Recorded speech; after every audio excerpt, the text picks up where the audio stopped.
Hey everybody, welcome back to Video Game Esoteric and our continuing series, The History of the Dead, where I take a look at every single House of the Dead game in a retrospective fashion. And today we're at the end of the line as of the recording of this video, because it's the last official House of the Dead game that Sega has released.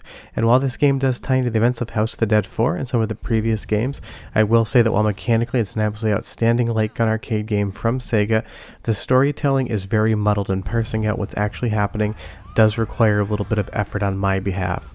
Before we get too far involved though, if you do me a huge favor, go down below, hit like, subscribe, that notification bell definitely helps us out. And if you feel so inclined and want to support the channel, we got a Patreon link down below as well. But getting right into Scarlet Dawn, it's interesting this is not a numbered sequel to the franchise, and that is because apparently Sega was in development of a House of the Dead 5, and that game never made it to us. So this is a little bit of a side game, even though it isn't a numbered entry. But right here, you're going to see Kate, and she was one of the main characters from House of the Dead 4 along with James Taylor. Now he died in the events of that game, canonically, so we have his younger brother taking his place in this game, and there will be moments in which they call back to the events of House of the Dead 4. But right here, you're going to see that that is Ryan's older brother, James. And what happened at the beginning of 4 is that he killed himself to save humanity. He dove into the final boss, sacrificing his own life. That is why he is not in this story, but Kate makes it into it, because she survived in the events of House of the Dead 4. So it's an interesting tie together, but they don't really ever do much with it, which is unfortunate. We will get more into the story later. But right off the top, this is the best that the House of the Dead has ever looked. And of course, even though this is a retrospective video, they are reviews in their own rights. And this is just amazing to look at in motion. Sega has never put this many zombies on screen at once. And while a lot of the models are definite copy and paste jobs, the sheer intensity of everything happening is nothing short of spectacular. Now, unfortunately, in my opinion, this went even further than House of the Dead 4 when it came to toning down the violence. There is basically no blood outside of the gore effects on the zombies as they rush towards you. You cannot shoot off any limbs, there are no exploding heads, there will be no holes in any torsos today. And that is very unfortunate in my opinion, because the House of the Dead is better when it's actually a horror video game. Yes, this has horror elements, yes, those are zombies, but the gore is missing, and that is my biggest disappointment of this game. I know it's a small one, but when you're doing a retrospective series talking about every game in a franchise, you start to notice things you like and don't like. And one of the things I do not like about the direction of the House of the Dead is this lack of gore. They're trying to water it down, probably to get that rating so that people think anybody could play it. Which from a business standpoint I would 100% understand, but as a fan of the series since its inception, I am quite disappointed by. But I will say the setting of this game is spectacular. It's bringing us back to that mansion environment that the original House of the Dead took place in with the Curian Mansion, and that works for me. It is in some ways a return to form, and in other ways a departure, but in the end the sum total ends up being a very good game. And if that person looks familiar right there, that large hulking beast coming towards us, that's because we have seen him before. That is Chariot from the original House of the Dead. And I do love that they bring back bosses with completely new and revamped models. It looks so fun, and it's such a great thing just to be able to see what you've seen before in an entirely new light. I can't get enough of that. I do like that they did quote-unquote recycle a few bosses from the original games. Honestly, I wish they'd kind of done a few more. But again, just the sheer amount of zombies they put on screen at once is something that you've really not seen in this series. House of the Dead 4 could put 15 or 20 on screen if it wanted to. In Scarlet Dawn, you're getting to 50 to 75, in some instances 100 zombies at once. But like I said earlier, this game does tie to the events of House of the Dead 4 and House of the Dead 4 Special. So go ahead and listen to this cutscene for like the next 25 seconds or so, just to get yourself a little familiarity of who the characters are and kind of the nods to the previous games. But I'll be right back. There's something going on just ahead. Can we trust that gadget? This is no ordinary gadget. I used this once before. I've never seen anything like it. It's a PDA developed by AMS. Comes in handy. Path splits up ahead. It's a nice little nod and a tie back to House of the Dead 4 for players that did enjoy that game, but you will hear that Kate has an entirely new voice actor, and honestly, they made the voices worse in this game than 4. Now, House of the Dead has never had great voice acting, and I want to give them the benefit of the doubt, and they chose to have this be hokey so it felt like those original games, because it does harken back to the original House of the Dead, but some of the writing in this game is just ham-fisted. It doesn't make any sense, some things contradict others, so honestly, while they were trying to tie this to previous events, the way they went about doing it isn't super effective. Now, visually and mechanically, they've done an amazing job, because this dining room here with these two barrel-holding zombies, if we look at the original House of the Dead, we're seeing very similar things. There's a lot of sly nods creatively to what we were looking at before, that dining room with the China settings, those barrel zombies. You get a lot of what you've seen. Visually, it's just in these storytelling elements where the story kind of falls a little bit flat. Now you will see throughout the game I am changing weapons between the submachine gun to a rail gun to a laser gun. The one nice thing that I do love about this game is you can upgrade your weapons. You collect things during the gameplay that allow you to save your progress. Now I am playing this on PC. I'm not capturing an arcade cabinet because I don't have one, and you can play this game too if you want. You'll just have to search and find out how you need to do it. But that character progression and upgrade system definitely keeps you coming back for more than one run through this game. And you will see here, of course, it's not a House of the Dead game if there isn't some sort of vehicle segment. But even again, if I let you listen to the writing here, and I'm choosing not to let you have a little bit soon, you would understand just how hokey this game truly is.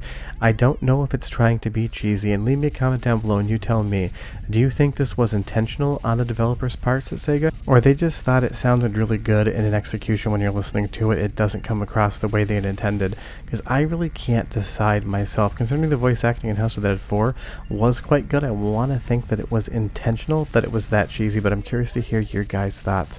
But I do love riding an ATV through a mansion, and this looks incredible in motion. This game is constantly running at 60 frames a second. It's constantly giving you spectacle. Although it is one of the shortest House of the Dead games around, that replayability factor with the upgrade system is definitely going to keep you coming back just to get some of those other weapons. But as we move into another story element here, this game definitely has the most story out of any of the games that have been in the House of the Dead series, and even though the writing is poor, it still tells a good story and still leads you through the events, because obviously, like every single House of the Dead, the story beats are basically the same. Two agents go somewhere, there is an evil scientist or doctor that's doing something to try to end mankind or change its course in the human world, and basically they always fail. Well, I guess unless you run out of quarters, then they succeed. We've never actually seen what the world looks like if they were successful. But here is our old friend Chariot, and I love that he is back, and we use the PDA now to scan him to find out where his weak points are. It is such a great homage to the original character, and if we go over to the original House of the Dead here, you will see that it's the same design, just with a modern aesthetic, and I think the artist did an incredible job taking what came decades previously and modernizing it for a new audience while still allowing us, the original fans, to feel like we are playing against the same character. They've done such an incredible job there. I can't give them high enough marks for pulling that off. And that's the dichotomy of House of the Dead Scarlet Dawn. I am not saying this is a bad game whatsoever. I have probably played through it 20-30 times at this point in time, and every single time I play it, I am having a good time. I just wish the story went a little bit further, tying in other games in the series, and I wish that the voice acting wasn't so poor, because if it was intentional, I wish they had not decided to make it intentionally cheesy, and they had actually tried to make the story something that you would actually want to listen to and enjoy. More often than not, after my second playthrough, I will skip the story completely. But I do love all the visual flourishes. Chariot has been defeated, and as we walk away, watch that blade next to his head. Now, they could have gone a little bit further, in my opinion, with what happens, but they give you this little tiny nod. That blade is suddenly going to just drop down on his head.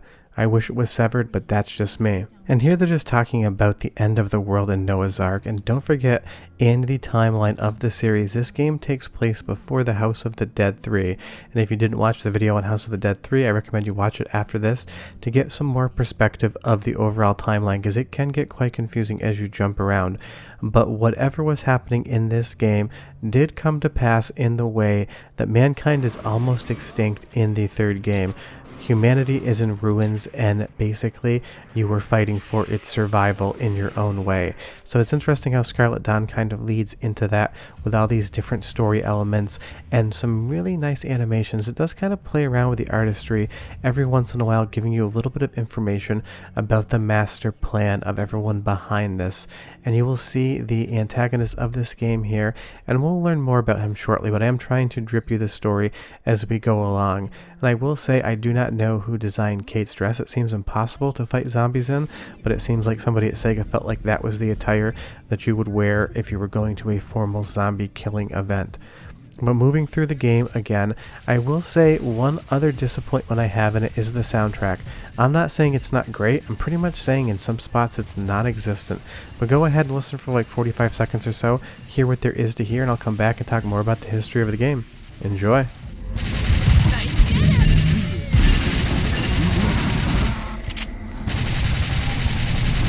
Player 1 dead. Getting sloppy.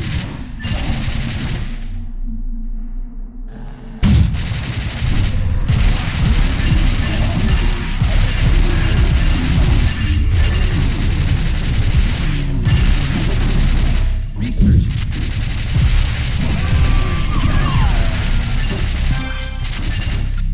I don't like this. Left!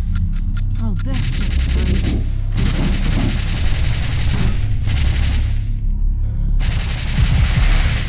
I can't say it's much of a soundtrack, it's more like ephemeral audio, but it does work, but I wish we got some of the better tracks we've gotten in the previous games in the series. I just think that maybe they've got a little bit too light because they want you to hear the character banter as they're going through the game.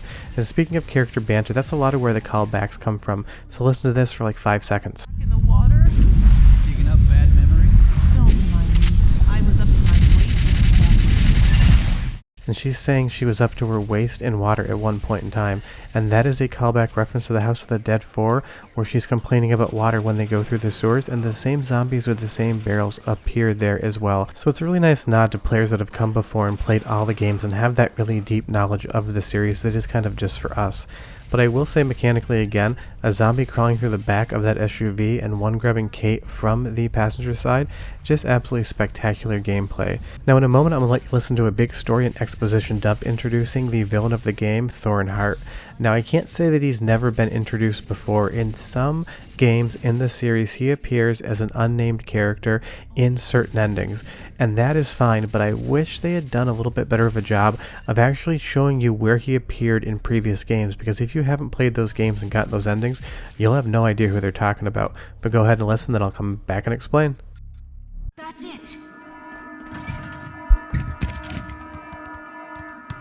Emergency mode disengaged. Phew. That was close. This must be Dr. Curian and Goldman and... No wonder you don't know him. That's Thornhart. He had the disease at that time. Why these three guys? In 1880, the organization their ancestors made was the beginning of everything. What? Now like I said, even if you played every single game in the franchise and have seen every single ending, you might still struggle on your first playthrough of Scarlet Dawn to understand who the hell Thornhart really is.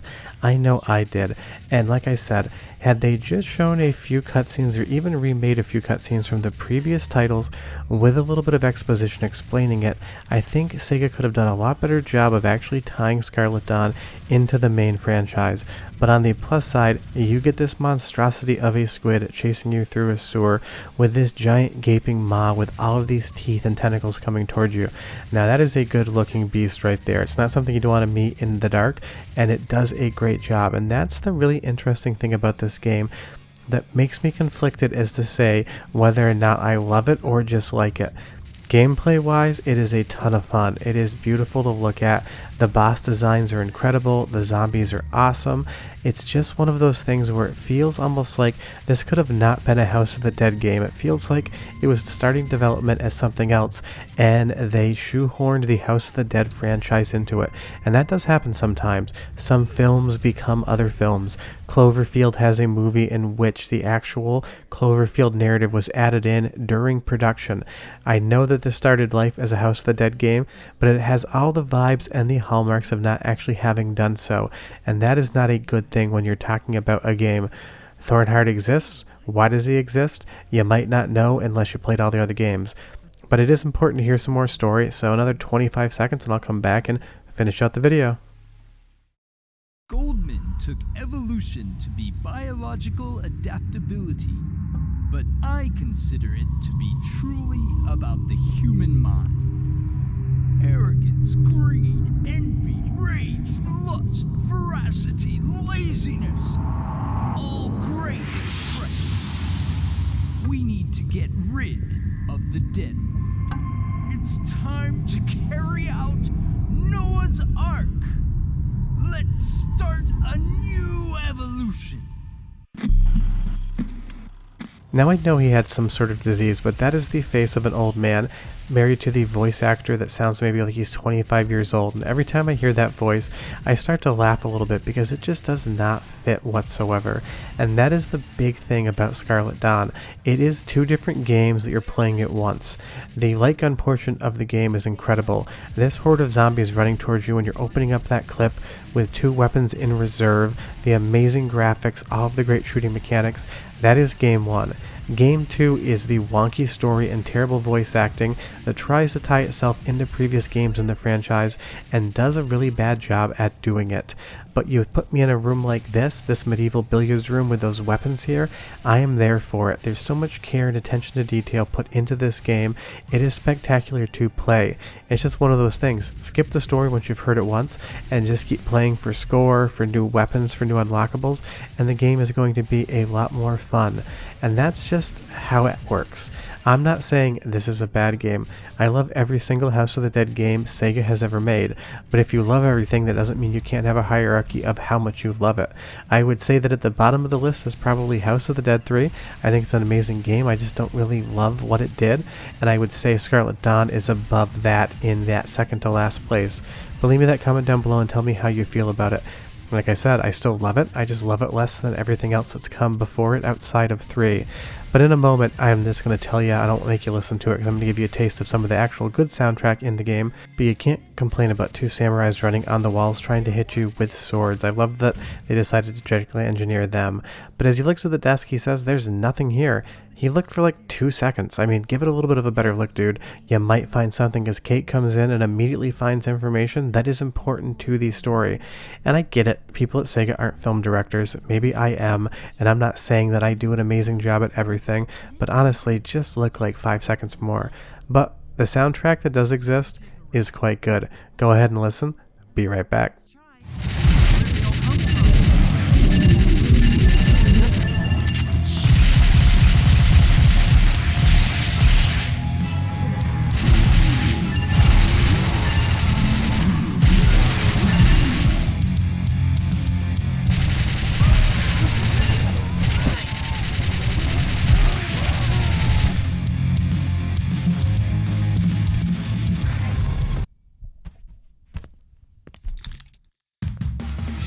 Watch out!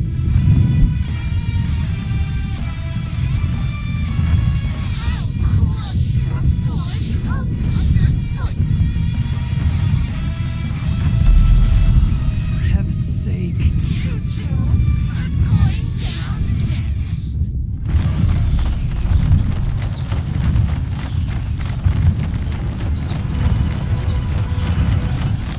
Music sounds great when it's there, and we get another taste of our friend the Hanged Man, and that is just amazing how they did reincorporate him with that giant oversized moon in the background when he first appears. And that's the game firing on all cylinders. giving us nostalgia for the people that's been playing the series since its inception, and just showing new people something absolutely spectacular. Because if you don't know who this enemy is whatsoever, and this is the first House of the Dead game you ever played, you would still come away being impressed with the character design, and I'm sure that's why these characters were added in. They were both classics that we know and love, and for new players, they're absolutely outstanding looks at new models of old characters, so you really can't lose either way. The only bummer is you kill him and he doesn't come back. I kind of always love his refight. Even in the original House of the Dead, it is just a second taste of a delicious meal in my opinion. But now that he's fallen to his death, we can move on into the rest of the story and the game. And again, Thornhart, he's a great character. I love his design. I love that walking stick. I love the black tuxedo with the red handkerchief in his breast pocket. Everything about him is iconic, and it really does work even with that bad voice acting.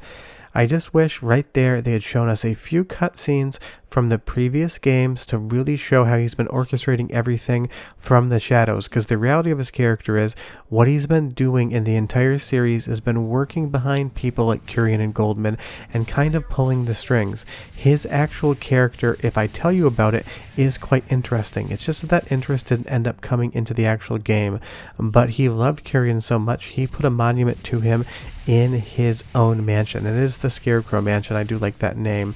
And it's just a fun little touch. But it's one of those things. He is such an interesting character if you know the full backstory that I wish Sega had told it to new people as well. But again, there's Slash. I don't understand how he made it in the game, but he's there and it's kind of funny. But as we move on to the next room, you're going to see another headstone, and that's going to be for Goldman. And honestly, if either I forgot or didn't know that he even had a first name, to be entirely honest with you. But then there's just some strange things. You come in here and there's a motorized walkway like you're at the airport. Why is this in one room in the Scarecrow Mansion? I don't know. Did they just want to slow the game down and had to have a reason for you not to walk any faster? Probably trying to artificially elongate the game at the end. But it's just really weird. It's not something like the architect would be like, hey, Mr. Thornhart, you need a walkway. But here it is. And this is a fun touch. I don't know if they intended this, but they reference blue roses. If you know anything about flowers, you will know that a blue rose does not exist in nature. And throughout the entire part of this game, as well as all of the games that came before it, they are making monsters that don't exist in nature. And it's even referenced in Twin Peaks as something that does not exist and has a tie to the paranormal or occult. So I think it's all just woven into that, but it's one of the nice touches that the story developers put in there, and maybe you know it or maybe you don't. But I'm so glad that there are little touches like that as these doors open up and you go into brightness. But what this game really makes me hopeful for is whatever is coming next, because this game does seem to be successful for Sega, and it's unfortunate that at least at the point that I'm recording this video, no home port has been developed. I want this on PlayStation 5. Let's use the new PSVR 2 controllers that are not out at the recording of this video because I'm making it well in advance, but will be out soon. And let's have this actually on a home console, because I think it's going to bring a lot more people to the party, and I understand that Sega makes these cabinets to make money for operators, but I think enough time has gone by that we could have this at home, especially after the disaster that was remake of the original House of the Dead. Let's give us something fun, because this franchise still has a lot of life and it's got so many good characters. Maybe we can find out what Thornhart was doing in between the events of this game and previous games. Maybe we're going to see what happens after the House of the Dead 3. There are so many different directions the franchise could go. By having something like Scarlet Dawn exist makes me think that Sega knows fans want more, because that's all I want, is to continue to be able to play House of the Dead games. But the moon here, spectacular boss as he comes up out of this water and ooze and his body just starts growing up. It is an awesome look, and it's probably the most spectacular looking boss in the entire franchise. The scale, the overall scope of the battle, the different phases, the story intercuts you get between each phase of the fight, it is just doing everything right. And that is what I think of Scarlet Dawn. And you're playing the game, it's doing everything right. You're having a ton of fun, the shooting mechanics are great. It can do no wrong. Next time, Sega, just work on the story a little bit more. I assure you fans are going to be happy for it. Give us amazing character designs like this. Give us all of the mechanics we know and love in House of the Dead. And just go ahead and make sure that the story has some foundational sense to it. because the characters in this game are interesting, but you just didn't give them enough to be interesting about, and that is a bummer. But as those gigantic wings come out, that is just an incredible look, and that's what Sega has always done well with this series. And this is the last mainline game that I have to talk about for this series. They have always made this game look amazing. This franchise has always been part of my life since I was a kid and I first played the original House of the Dead at an amusement park in New York. I've been playing the House of the Dead ever since. Every single time a new game comes out, I have to find an arcade that has a cabinet because I want to see the end of it. I get so excited for these games, and I'm still excited about Scarlet Dawn. I play this maybe once a month now. I just sit down, I have a playthrough on my 70-inch 4K, and I have an absolute blast doing it. I want more of this. And I hope I'm playing The House of the Dead 10 in 20 years. That's how much this franchise has been a huge part of my life. And I know a lot of you that have been watching, it's been a huge part of yours as well. But I love that he sacrifices himself, even though he does survive it, just like his brother, kind of even tying the ending of House of the Dead 4 back to Scarlet Dawn. It's a really nice way to tie the story up in the end, the story that does exist and does make sense. But this has been an absolutely spectacular retrospective to do. It's probably my favorite so far because I've played all of these games to absolute death. Fun very much intended for House of the Dead, and I can't wait to see what comes next. Now, I haven't heard any rumors whatsoever about a new House of the Dead game coming out, but if you know Sega, they're going to revisit it at some point in time. But leave me a comment down below and you tell me, what was your favorite game in the franchise so far, and what's been your least favorite? Because I know opinions are mixed basically across the board, and when all the games are so much fun, it really is hard to choose your actual favorite title. But Scarlet Dawn is a blast. Sit down, play it, find a cabinet, play it on your Windows machine. Can't tell you how to do it, but it's not hard to find out. And just enjoy it, because that's what these games are made for. And I love that there's that little nod to the original House of the Dead as well, as we get to take a walk through the entire Scarecrow Mansion, just like we did the Curian Mansion in the original game. It's a nice little touch as those credits scroll over. But of course it is a House of the Dead game, and it doesn't mean that the credits are the end of the game. They always tuck a little something in as a little end card to kind of wet your whistle for what might come next, and this game is no different. And we're not there quite yet, but we will be very shortly. But again, this has been so much fun to do something like this. It's been a big project, and I hope you guys have enjoyed all of it, because I've enjoyed making it. I'm sure there'll be another retrospective coming after I finish up this video next week. Maybe I've already told you about what it is. Maybe I've been keeping it a secret. But whatever it is, I hope you do enjoy it. But like I said, that little bit of story is coming right now, and you enjoy it. I will see you guys next time. Presented by Sega. Bye-bye.